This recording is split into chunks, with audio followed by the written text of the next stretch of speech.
श्वास फूकी और आदम जीवित प्राणी बन गया।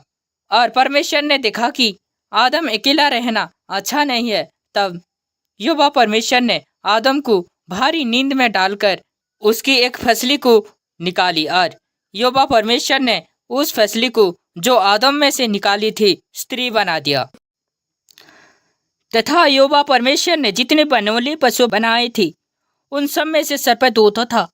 उसने स्त्री से कहा, क्या सच है कि परमेश्वर ने कहा तुम इस वाटिका के किसी वृक्ष का फल ना खाना? स्त्री ने सर्प से कहा, नहीं, ऐसा तो नहीं कहा। इस वाटिका के वृक्ष के फल हम खा सकते हैं, परंतु जो वृक्ष वाटिका के बीच में है उसके फल के विषय में परमेश्वर ने कहा है कि ना तो तुम उसकी खाना और ना उसको छूना, नहीं तो मर जाओगी। तब सर्प ने स्त्री से कहा, तुम निश्चय ना मरोगी, परंतु परमेश्वर आप जानता है कि जिस दिन तुम उसका फल खाओगी उसी दिन तुम्हारी आंखें खुल जाएगी और तुम भले बुरे का ज्ञान पाकर परमेश्वर की तुल्य हो जाओगी। ऐसा कहकर सर्प ने स्त्री को बहका दिया। तब जब स्त्री ने देखा कि उस वृक्ष का फल खाने के लिए अच्छा और दिखने में मन भाव और बुद्धि देने के लिए चाहने योग्य भी है, तब उसने उसमें से तोड़कर खाया और अपने पति को भी दिया और उसने भी खाया। तब उन दोनों की आंखें खोल गई और उनके मालूम हुआ कि वो नंगे हैं। इसलिए उन्होंने अंजीर के पत्ते तोड़कर लंगोड़े बना लिए। तब यहोवा परमेश्वर जो दिन के ठंडे समय वाटिका में फिरता था, तब आदम को परमेश्वर का शब्द सुनाई दिए।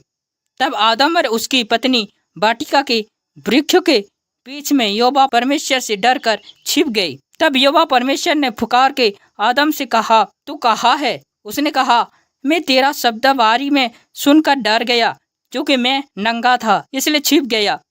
उसने कहा, किसने तुझे बताया कि तू नंगा है? जिस वृक्ष का फल खाने को मैंने तुझे मना किया था, क्या तूने उसका फल खाया? आदम ने कहा, जिस स्त्री को तूने मेरे संग रहने को दिया है उसी ने उस वृक्ष का फल मुझे दिया और मैंने खाया। तब यहोवा परमेश्वर ने स्त्री से कहा, तूने ये किया क्या? स्त्री ने कहा, सर्प ने मुझे बहका दिया, तब मैंने खाया। तब परमेश्वर ने क्रोधित होकर यहोवा परमेश्वर ने सर्प से कहा, तूने जो ये किया है इसलिए तू सब घरेलू पशुओं और सब बनीलू पशुओं से अधिक शापित हो। तू पेट के बल चला करेगा और जीवन भर मिट्टी चाटता रहेगा। और मैं तेरे और इस स्त्री के बीच में और तेरी वंश और इसके वंश के बीच में बोर उत्पन्न करूंगा। वह तेरे सिर को कुचल डालेगा और तू उसकी ऐठी को ठसेगा। फिर स्त्री से परमेश्वर ने कहा, मैं तेरी पीड़ा और तेरे गर्भवती होने के दुख को बहुत बढ़ाऊंगा। तू पीड़ित होकर बालक उत्पन्न करोगी और तेरी लालसा तेरे पति की ओर होगी और वह तुझ पर प्रभुता करेगा। और आदम से उसने कहा, तूने जो अपनी पत्नी की बात सुनी और जिस वृक्ष के फल के विषय मैंने तुझे आज्ञा दी थी कि तू उसे ना खाना, उसकी तूने खाया है, इसलिए भूमि तेरे कारण शापित है। तू उसकी उपज जीवन भर दुख के साथ खाया करेगा और वह तेरे लिए कांटे और ऊंट कटारी लगाएगी और तू खेत की उपज खाएगा और तू अपनी हाथ माथे के मसीने की रोटी खाया करेगा और अंत में मिट्टी में मिल जाएगा, क्योंकि तू उसी में से निकाला गया है। तो मिट्टी तो है, मिट्टी ही में से मिल जाएगा। आदम ने अपनी पत्नी का नाम हवा रखा, क्योंकि जितने मनुष्य जीवित है उन सब की आदि माता वही हुई। और यहोवा परमेश्वर ने आदम और उसकी पत्नी के लिए चमड़े की अंगरेखा बनाकर उनकी पहना दिया।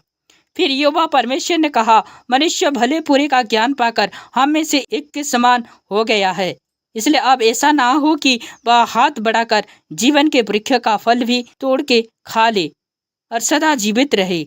इसलिए यहोवा परमेश्वर ने उसको अदन की वाटिका में से निकाल दिया कि वह उस भूमि पर खेती करे जिसमें से वह बनाया गया था। इसलिए आदम को उसने निकाल दिया। परमेश्वर ने मनुष्य को अपने स्वरूप में बनाकर सारे प्राणियों के ऊपर अधिकार दिया था, पर मनुष्य शैतान के बस में आकर परमेश्वर की आज्ञाओं का उल्लंघन करके पाप करता है और पाप का परिणाम के स्वरूप सारी अधिकार तथा आशीष उससे छीन लिया जाता है। जब तक आदम और हवा ईश्वर की आज्ञाओं पर चलते रहे तब तक उनके पास परमेश्वर के आशीष और सारी अधिकार था, पर जो ही वो पाप कर दिए अदन की वाटिका से निकाल दिया गया। अरबों लोग बेघर होकर दर दर भटकने के साथ साथ असुरक्षा की भावनाओं को महसूस करते रहे। वैसा ही जब भी लोग पाप करते हैं, उन्हें के जीवन से पद, पदवी, अधिकार और आशीष चली जाती है, क्योंकि पाप मनुष्य का सर्वस्व छीन लेता है।